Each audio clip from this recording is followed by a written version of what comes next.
Diba? Let's go.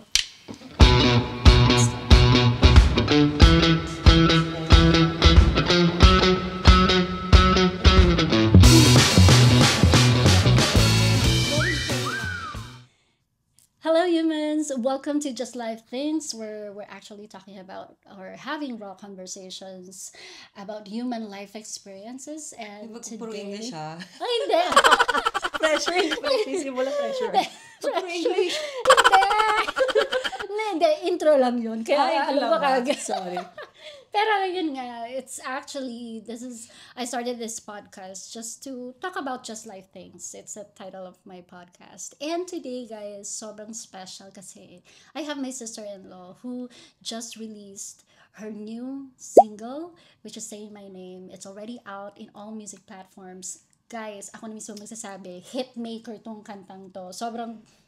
Sobrang galing, and I want you guys to give a chance na pakinggan and try to stream, use it in your video kapag nag-upload kayo kasi it's already available. So, check it out. I'm going to put the link in the comments. So, without further ado, ano naman, again, we have Shanda La Vega.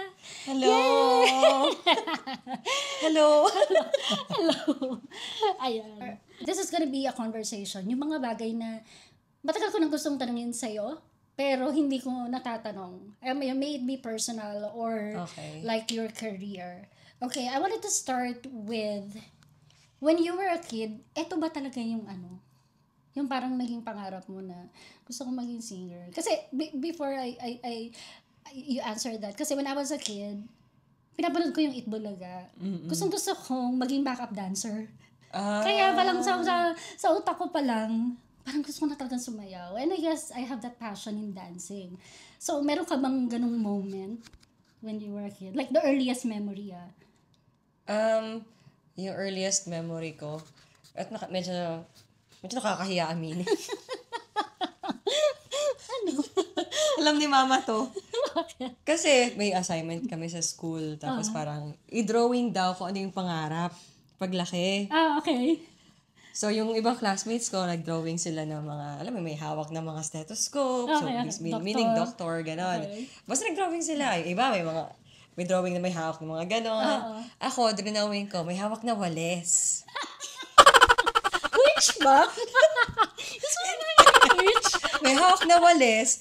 Kasi sa isip ko, nakikita ko si mama. Parang, si mama kasi very, Oo, di ba? malinis sa bahay. Malinis sa bahay. Linis sa linis. Parang hindi siya napapakali kapag feeling niya, konting dumi lang, linis agad. Okay. Eh, di ba, bata tayo, ina-idolize natin yung magulang natin. I mean, normal yun eh. Makes sense. Hindi ko pa naiintindihan. Ano ba yung pangarap? Ano ba yung dream? Ano ba, hindi ako sure kung ano ba yung pangarap ko paglaki. Parang naisip ko lang, siguro paglaki ka, parang ako si mama. Kasi nakikita ko lang siya as malaki, matanda na, adult na, parang ganon. So, pero hindi ko pangarap maging katulong. Tagalinis po ng bahay. Pero pwede din. Basta malaki ba? Basta malaki sahod, okay lang. Mas pera. Ano sabi ng teacher mo nung tinanong ka, Shan, bakit Hindi. walis? Buti na lang. Hindi nag-assignment kami, no?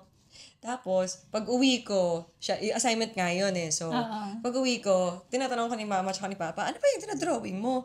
Sabi ko, kasi sabi ng teacher namin, drawing daw kung ano pangarap eh.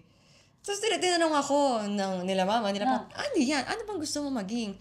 Sabi ko, parang si mama. Sabi ni papa, si papa na yung nagsabi na, ano ba yan? Si mama ay nagtatrabaho ng ano bang nasa isip mo? Yun nga, hindi ko nga nagigets. Sabi ni papa, gusto mo maging katulong? Knowing yung tono ni papa. Gusto mo maging katulong? May pang-iinsulto na, ganon ba? So, at early age, Huwag ka na mag-aral. Oo, huwag ka na mag-aral kung gusto mo lang magkatulong. Hindi na kailangan mag-aral doon. Ay, pero no offense sa mga Pero, yun nga. That's interesting. Hindi ko nga Kasi masagot. hindi Hindi ko nga mo masagot maiisip na parang si mama. Ano nga si mama? Kung ano lang naman yung nakikita ko. So, ano yung earliest memory mo na gusto kong maging singer? Feeling ko ito na to. Ito na to. Nung, Anong ilang taon ka nun? hindi ko maalala. Pero, High school? Grade school? siguro nag-start na nung high school na. Nung medyo marunong-runong na akong kumanta. I mean, bata pa lang naman ako, medyo marunong na akong kumanta, pero hindi ko alam na pwede din pala siya maging profession. Yun ang common na sinasabi na paglaki mo, gusto naman maging doctor, teacher, professions talaga. So, hindi ko talaga siya naisip na parang gusto kong maging singer. Pero, nung nakikita ko na nakaka-entertain na ako ng tao na parang, ay, ang galing mo. May mga ganong friends ako na, ay, ang galing mo. Parang, doon na ako nag-start magkaroon ng, ng hilig na, ay, parang asarap kumanta sa medyo mas malaking crowd, hanggang sa palaki ng crowd. Parang medyo na-excite na ako na, I can't wait to share my talent with these people kasi feeling ko matutuwa talaga sila. Pero high school, you were able to convince yourself na, I like this. Gusto ko tong kumakanta. Parang, alam mo yun, sa feeling. Pala sa feeling. What songs yung laging na nire-request ng mga tao kapag nagpa-perform ka? Noong mga time na yon, yung mga out of reach, mga ganon.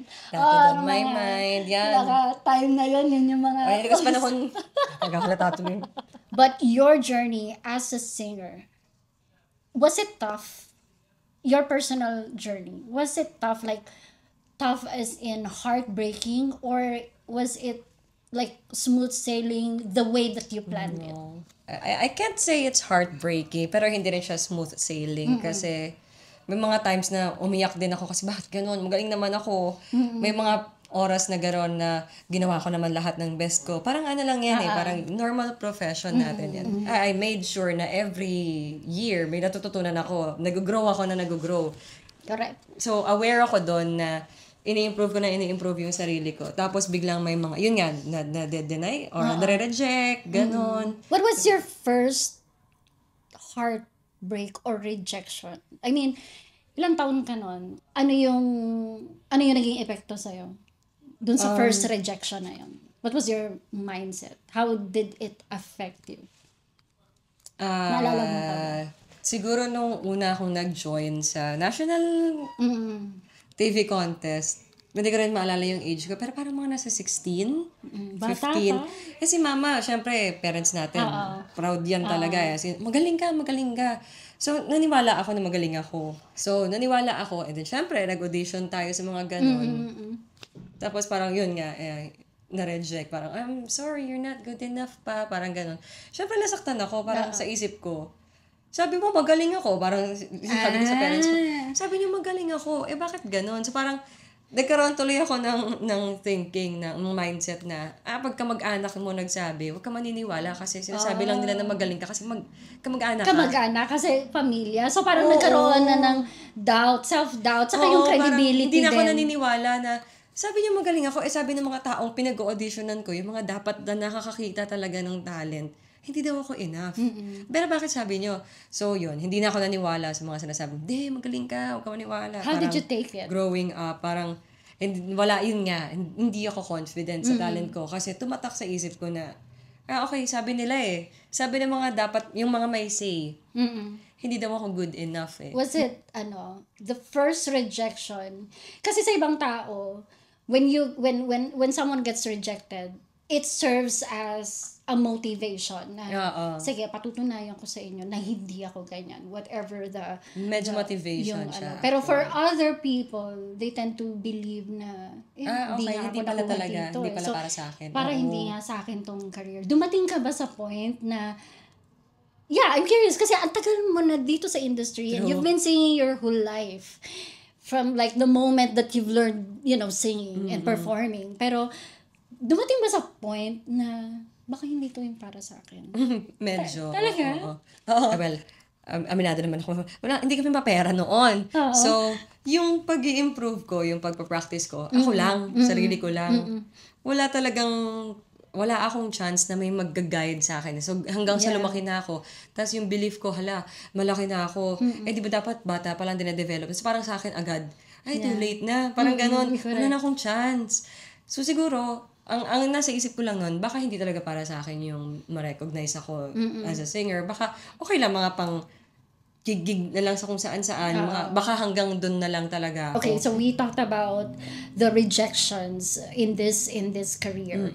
What was the greatest compliment that you got from anyone in this industry? Nakalimutan ko yung name. Sir Eric ata yun. Nakalimutan ko na. Pero sabi niya, parang nag-audition kami. Kasi parang may gagawin kaming choir na show. Okay. Oo, so may binubuong choir. Tapos, so nag-audition kami. Sa harap ng maraming tao, sinabi niya, I like your voice. Gano'n niya ako. And this Eric is a judge, like a panel of judges? Siya yung, siya talaga yung nagde-decide, okay, alto ka, dito ka, soprano ka, tenor ka, bass ka. Okay. Kasi nag-audition kami. Ilang taon ganon? Siguro mga 13, 14. Elementary 13, 14. ako. Oo. So that was initially yung naalala mong the greatest compliment. Na maganda daw boses ko. Really, if that person is in front of you, what are you gonna tell him? I'm curious. Thank you for letting me know na maganda pala boses ko. Kasi diba sabi ko nga kanina, hindi na ako nananiwala sa mga kamag-anak ko. First time na nanggaling yung compliment na yon sa ibang tao na hindi mo kaano-ano na first time mong na-meet, na usually yung mga ganyang nagpapa-audition, walang reaction yan, di ba? Oo, medyo stiff. Si Diba? poker face, Parang di ba? poker face lang yan. Hindi yan para mag-comment. Pero parang, so doon ako na, ay, siguro nga maganda talaga kasi sabi niya eh. Pero naalala ko lang, parang yung room, puno ng students na naka-circle kami. Tapos parang, okay, sing a song. Ako mag-keyboard. Okay. Tapos, okay, next. Ganun lang siya. Next. Nung ako na, so, andun kami lahat, sinabi niya sa harap ng tao, lahat ng mga students na, I like your voice. So, thank you, kasi nakatulong talaga yan para maniwala ulit ako sa sarili ko. Para paniwalaan ko ulit sila mama, sila papa, yung ibang tao na nagsasabi, hindi maganda talaga boses mo. Parang you needed that voice. Alam mo yung to validate na yung mga nagsasabi talaga na magaling ka talaga. Alam mo yun? Kasi nga, you needed to hear it from a stranger. Oo, na hindi ako aware. Na yun pala yung naging, ting, parang proud moment mo. Medyo, oo. So, parang kinilig ako ng sobra. Tumatak siya sa akin kasi, ay, sinabi niya, ang ganda daw ng boses ko. So, yun. Hindi ko na-expect na magko-comment siya. Pero, simula nun, medyo unti-unti, naniwala ako sa sarili ko. You can never really, expect that sometimes our words will impact someone. Minsan, kung sa'yo lang manggagaling na, ang galing mo pero sa kanya, it means the world Doon sa taong sinabihan mo. That's why it's really important to actually be kind. Be careful with the words that especially sa mga taong hindi mo rin kakilala, like a stranger. Because we don't know what they're going through, and maybe your words will change their life. Like what Sir Eric did to you. Na hanggang ngayon, yun actually ang nasagot mo na biggest compliment. Yun agad ang una mong naalala. It means that person really made an impact. Meron pa rin akong doubt na pag kumanta ako, hindi pa rin ako magugustuhan ng mga yan. Siguro may ilan, may mga ganun pa rin. I think it's common. I think it's normal to feel na yun nga, hindi lahat magpi-please mo. Kahit na ginalingan mo naman sa performance mo or sa pag-entertain mo sa kanila. Like, you're not everyone's cup of tea. Yun nga yung sabi nila. Pero kapag kinakabahan ka mag-perform sa stage with like a lot of people watching you, anong ginagawa mo to cool you down? Kasi di ba yung iba, iinom, isang shot. Di ba may ganun? Exactly. Hindi. Talaga? So, tumadora ka. Ngayon hindi na. Hindi na. Hindi. Medyo pala. You needed that kick?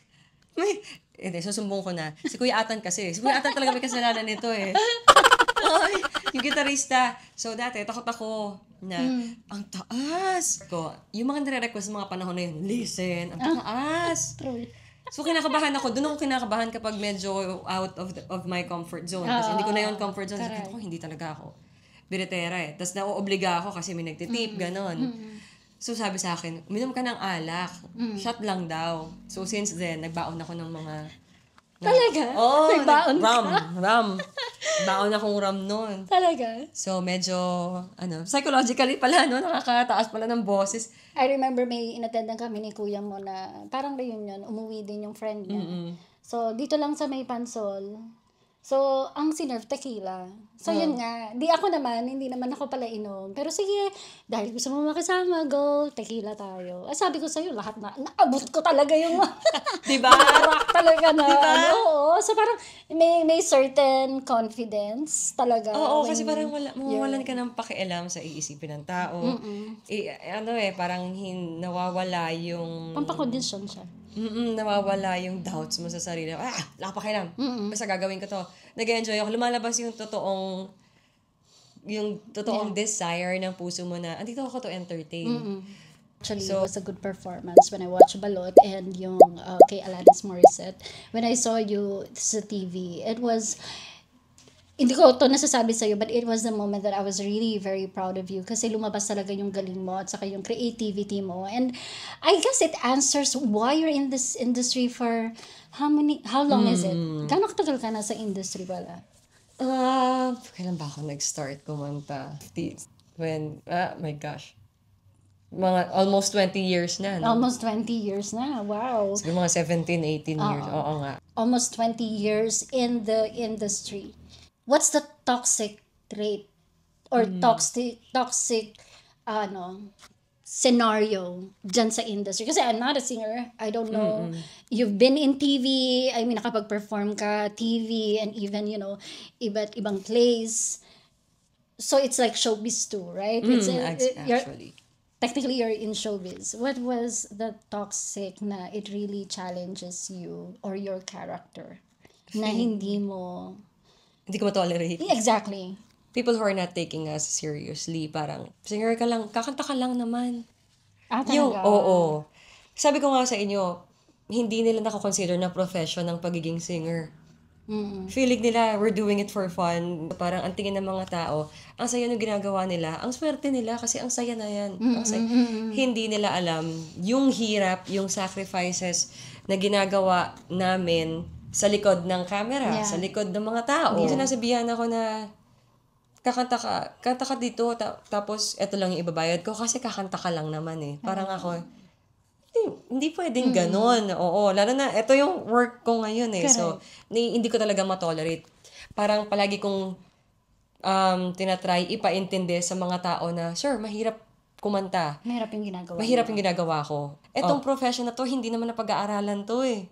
Years of experience eh. Yes, nade-develop talaga. Exactly. Wala namang nagtuturo sa school na, okay, eto yung mga specific na sasabihin mo para mapasaya mo yung mga tao. Meron pa nagtuturo nun. Skills, develop skills. Exactly. Diba? Yun, marunong ka lang kumanta, kanta ka na.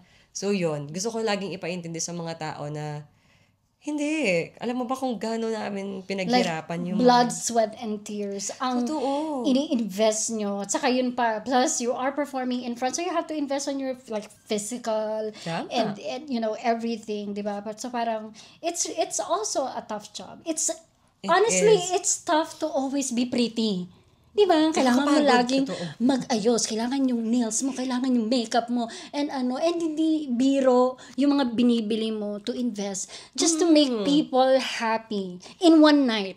Totoo. Right? So, I really appreciate that you being honest, and para sa akin kasi, it's nice to know that the Philippine music industry and yung mga artists ngayon, they're given chance. Marami ng platforms. Simula nung, alam mo yun, after pandemic, there's a lot of platforms na nag-open up to actually launch. And even on this platform, YouTube, ang daming na-discover na mga talents. And as an independent artist, just a brief information about the song. What is the song about? And ano yung gusto mong maramdaman ng tao pag pinapakinggan nila to? About yun sa experience ko. The whole experience, up until now, na-experience ko pa rin. Yung professionalism namin is nasa level na kapag may nararamdaman kami, hindi namin pwedeng ipakita yun. Yes. Sa mga tao. Alam mo ba kung gaano kahirap yun? Yung pag may pinagdadaanan ka pero kailangan mo pa rin ngumiti. You have to show off. Ang hirap nun. Try and nyo. really smile for Try nyo. people. Diba? Kasi it's hard. Unlike sa iba, like, for others, like working in the corporate, pero I'm not degrading anyone, guys. Pero like if you're going to office, pag nakipag-break ka and you don't feel like going to work, you're just gonna call in and say, absent ako. I can't work. Or like, I need a break. Alam mo ba ngayon, they're actually granting like mental safety or mental break. Inaano na yun sa mga employees, which is actually good kasi parang after the pandemic, they're actually prioritizing yung mental state ng mga employees nila. That's why they're also granting a leave specific to that. Pero kayo, as a performer, it's hard to just bring, lalo na if you have excess baggage, if you have like, if you have a heavy heart and show up smiling, because you want to bring people happiness when you alone, you can't make yourself happy. Ginawa ko para sa lahat kasi hindi lang naman ako nakaka-experience nun eh. Based lang sa experience ko. Pero I believe na hindi lang ako yung nakaka-experience nung ina-exploit ka. Yeah. Yung ina-abuse ka. In all industry. Hindi ka, they're not taking you seriously. Kahit gaano ka hardworking, hindi nila na-appreciate yung mga ginagawa mo. Alam mo naman sa sarili mo na magaling ka, na you have the skills, matalino ka, kaya mo to, pero hindi ka ina-underestimate ka, yung mga ganon. Alam ko, hindi lang So ako this song yun, about doon, yung song na yun. So, maniwala ka sa sarili mong skills, sa sarili mong talent. Tapos, ilabas mo. Hindi mo alam kung saan nang mararating ng ganong ng gagawin mo if gagawin mo man yan. Hindi mo alam kung saan makakarating. So this is like an anthem for everyone who can relate and experience being in the same situation as you. Song, again, that's Saying My Name. It's available in all music platform. Okay, if you're talking to the 16-year-old Shan, what are you thankful for? Thank you kasi somehow yung pagiging medyo yung doubt niya sa sarili niya hindi siya naging mayabang. So thank you dun sa attitude na yun kasi nadala ko siya hanggang ngayon eh. Parang buti na lang naniwala ka na you're not good enough, which is true. Hindi ko sinasabi na sa position, sa kung anumang status ko ngayon, eh, magaling na ako. Alam ko, marami pa rin akong i-improve. And simula pagkabata, meron na akong ganong mindset. So, thank you for having that kind of mindset. Na parang hindi mo kailangan makipag-compete sa iba. Makipag-compete ka sa sarili mo. So, okay, dati hindi ko kayang gawin to. Try ko nga ngayon. Kasi growth nga yun eh. So, yun. Thank you dun sa young Shan. So young kasi Shan. she had that kind of mindset Na, no? na As young as there's that. always room for improvement. You never stop on, just trying something new, exploring. Kasi iba, pag ang tingin mo kasi sa sarili mo, magaling ka na, there's no room for you to try ko nga to, diba? Gawin ko nga improve. to. Kasi magaling na ako eh. Ano pang i-improve ko? Magaling na. Yung diba? ganong mindset, it humbled me. Yeah. Buti na lang you have that open-mindedness na kahit anong sabihan ka na magaling or hindi ka magaling, in your mind, you're that focused na this is what I've chosen as my career and I think I'm good at it and I'm willing to go above and beyond and be better and improve myself. Yeah. Oh. Ano naman ang message mo sa future, Shireen? Wait ka lang dyan. Oo. Wait ka lang dyan kasi dadating yung time na mapupuno na yung schedule natin. Yung tipong hindi ka na makakatulog. yung mga clients mo in the future, yun yung mga taong naniniwala sa'yo. Yun yung mga taong hindi ka na ina-underestimate. Yun yung mga taong hindi na sinasabi na kakanta ka lang naman eh. Yeah. Yun yung mga totoong naniniwala, nakikita yung talent mo. Yun yung mga totoong napapasaya mo. Kasi ang importante sa akin, yung napapasaya ko yung mga tao, yung na-entertain ko sila. So, sana dumating yung time. So, wait ka lang dyan, future Shan. Dadating din yung time na lahat ng audience mo, lahat na kumukuha sa'yo, pupunuin nila yung schedule mo. Ganon. You're gonna meet the real people who sees you.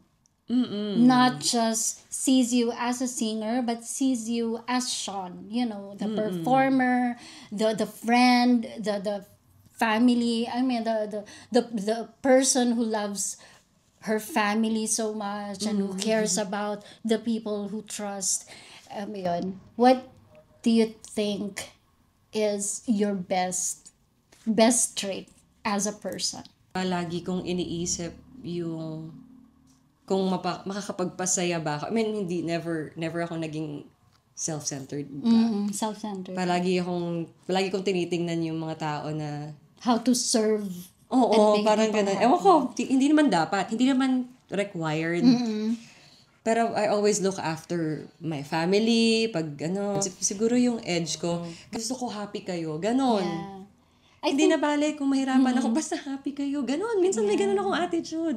And So, that is so selfless. Alam mo yan, that's so selfless that you would want to be of service with other people regardless of what you feel or sabihin mo wala ka sa mood. Pero kasi or it's, it's fulfilling. It's fulfilling. It's satisfying sa part ko na feeling ko yun talaga yung edge ko kasi never akong kumanta para sa sarili ko. Never akong kumanta na, eto gusto ko, wala kayong pakialam.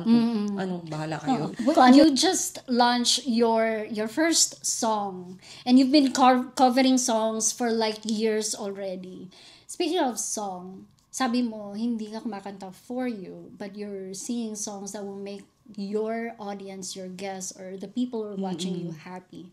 But if there's one song, what is your song to yourself? Pero yun, sa akin, ang song ko is yung, I don't know who sang that, pero para ano siya, yung, if we hold on together. Kasi that was the moment na nagiwala yung parents ko. And kinuha ako ng tita ko, just a quick story, kinuha ako ng tita ko, nagbakasyon kami sa may Albay. So, yung bahay ng tita ko, para siyang like 4 floors na may mga room, mga tenants, ganun. Lagi akong umakyat sa rooftop, kita mo agad yung perfect cone ng Mayon. Oh. And then, I apparently had, may nakakalat lang na lyrics ng kantang yun. And I asked my tita, I think I was 8, 9 years old. I asked my tita, anong tono nito? And then, naalala ko, yung father ko, napatugtog niya na yun sa radyo. And so, minemorize ko siya. And then, since hiwalay nga yung parents ko, at walang sumusundo sa amin sa tita ko, gusto namin umuwi, kinakanta ko yung kanta yun kay Mayon. Na parang sinasabi, galing. na after I sing that song, umiiyak ako kasi gusto kong sabihin kay Mayon na pauwiin mo na yung magulang ko. Sana sunduin na kami. Kasi na miss ko na yung family. Gusto ko nang magsama-sama kami. That is everyday. Kasi everyday nagsasampay yung tita ko. May labahan siya. So, rooftop ang sampayan ng mga tenants doon. So, lagi akong sumasama. So, habang nagsasampay yung tita ko, ako nakatitig lang ako sa Mayon. Kaya, for me, that was my song because it has a meaning. Alam mo yun? May kwento siya na I just can't. Hindi ko siya makakalimutan. Yung siguro, yung Born Ready ni Zade Wolf. Born Ready. Really? Yung Born Ready ni Zade Wolf. Why? Ewan ko, parang naririnig ko siya, parang nakakagana na. Uplifting, diba? no? Parang nakakagana na, inspiring. okay, I'll continue doing this. Sige, kakatay mo nga yung chorus. Tapos hindi ko memorize. Katay mo yung chorus. Alam ko lang doon, I was born ready. Yun lang. I was born ready. Tapos hindi ko na, show me how to see my eyes. Lyrics na, keep pushing it higher. Yung last part lang na yun. Parang kahit yun lang yung marinig ko, okay, sige, I'll continue. Parang pinapunk ka talaga. Kahit minsan, nakakapagod na, nakatamad ng... Siyempre, may mga moments pa rin naman na parang siyang get-go song mo Oo, pag naririnig ko, ginaganahan ako ulit. Parang nagkakaroon ulit ng drive. Bago tayo mag-end ng ating conversations, you promote kung saan ka nagigig para if they want to watch you. Monday, Soler North sa Cafe Mangrove.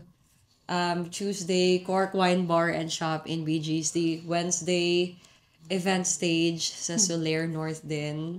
And if they want to contact you, paano kanila makakontakt? You can add me you can follow me on my social media accounts. And again, promote your song. Yes, please do stream my song, Say My Name, on all social media platforms din. Sa lahat ng streaming platforms din.